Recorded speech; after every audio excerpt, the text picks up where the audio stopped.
اسمح لي، أحبابنا في العراق كثر، أتمنى الجميع أن يحدثك يا شيخ. ألو.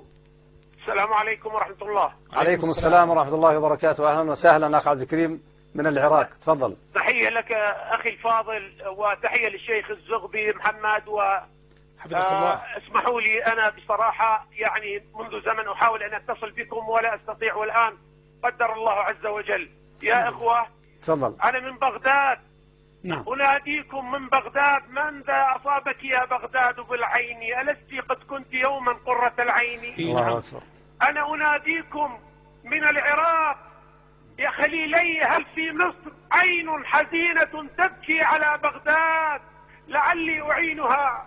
يا شيخ محمد، أنا كنت معتقلا عند آلاف من أهل السنة رجالا ونساء، وحملوني أمانة، قالوا لو نفد من أهل الإسلام من ينصرنا استنجد بروسيا، استنجد بأي إنسان ينقذنا. حملت نساؤنا سفاحا في السجون، قتل أهل السنة ومحمدا ونبيا، حرقت اللحى يا شيخ، وضع في أدبار الشيوخ. طلب مني أن أحكي نكتة على أمي عائشة وعلى أبي بكر، فأبيت فبصقوا في وجهي، فوضع النجاسة على لحيتي. انقذوا أهل السنة ومحمدا ونبيا وإسلاما. حملت نساؤنا سفاحا حملت انقذوا أهل السنة، انقذوا أطفال أهل السنة. جعلونا في الشوارع، حرقونا لأنس في عمر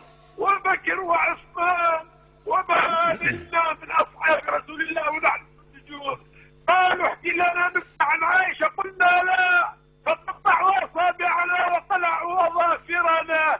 يا شيخ، إني أحملك أمانة، اللهم اشهد إني بلغت.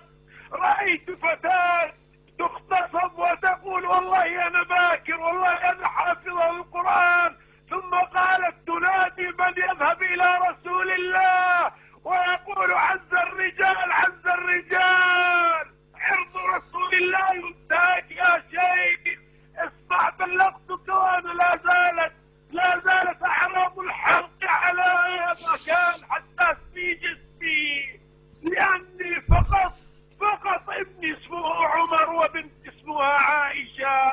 لقد حرقوا طفلا في الفرن ووضعوا عليه البصل لأن اسمه عمر، عمره 3 سنوات، وقدموه لأبيه. ماذا؟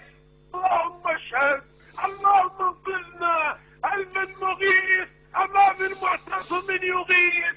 أما من ابن تيمية معكم الله أخي عبد الكريم. نسأل الله جلت قدرته أن ينصركم على أعدائكم، وأن يعيد للعراق عزها وكرامتها ولأهل العراق. اصبروا وصابروا، فالله معكم، الله معكم، الله معكم. نحن جميعا معكم. كل الذي نملكه على هذا المنبر أن نقول كلمة الحق، وأن ندعو عامة المسلمين أن يرفعوا أيديهم للسماء، للعظيم، للقادر على كل شيء، أن ينصركم بإذن الله. نسأل الله ذلك. اصبروا وصابروا وأنتم إلى خير بإذن الله. قلوبنا معكم. حفظك الله يا أخي عبد الكريم. لا حول ولا قوة إلا بالله.